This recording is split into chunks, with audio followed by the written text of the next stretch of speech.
My name is Greg King, and I am thrilled to be your instructor for this Revit course.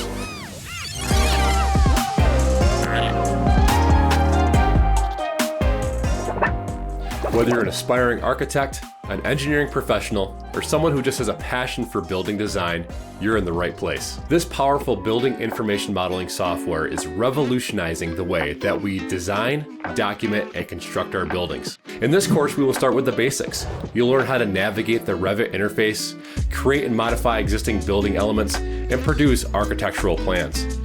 Now, as you can see at first glance, there's a lot of stuff going on here. I am going to show you all of these buttons and tabs and menus are going to just become part of your normal Revit workflow.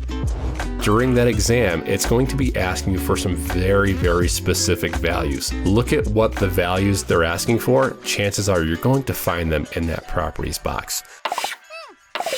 The world of Revit is vast, and there are countless opportunities for growth and learning. This is King Grog's Kingdom, and what we're going to do with this awesome rendering is we're going to take this rendering and we are going to reaffirm some of the things that you just learned. So if you're ready to start designing, level up your skills, and use Revit, let's go ahead and get started together.